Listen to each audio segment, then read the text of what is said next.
Our reasons for saying yes or no are very important. If we say yes just to please, that is dangerous for the relationship. If we say no just to exercise power, that is dangerous for the relationship. We see a lot of parents who are not really saying no, but they're saying not right now, maybe tomorrow, a little later, can't you see I'm on the phone, and things like that. So they're not really saying no.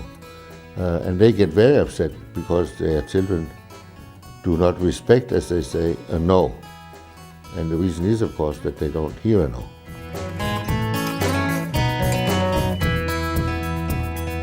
Well, every child, every human being actually goes through different phases. If you say no to something, let's say like a simple thing, a child says, can I have an ice cream?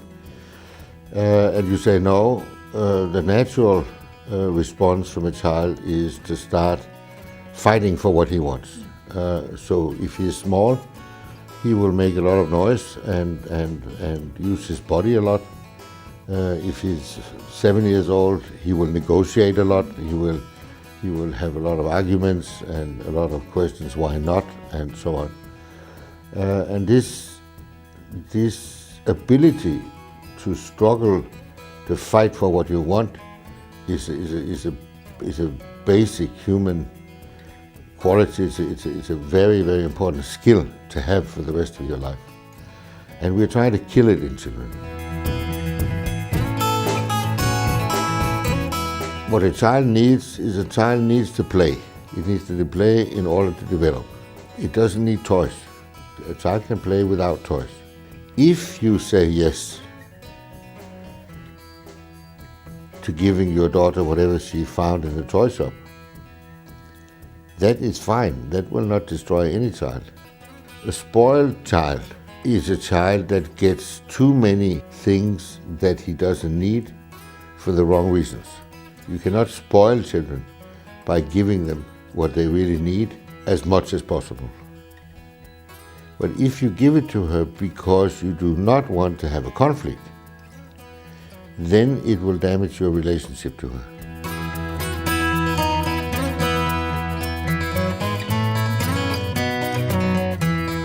We see a lot of parents who become very frustrated when their children become adolescents, and they say,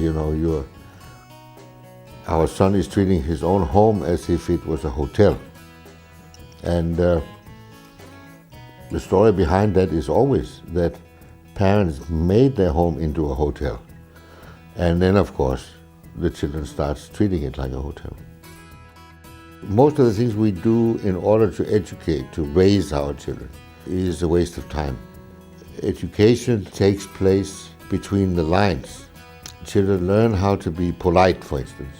If their parents are polite, they learn how to talk to other people in a decent way. If their parents are talking to each other, and not the least their children, in a decent way. The more you try to act as a parent, the less respect you will get, the less collaboration you will get. Relax, you can relax. 90% of what you're doing is not needed. Take time, think, read a book, take a walk, make love to your wife, whatever you want, and try to enjoy your children in the meantime.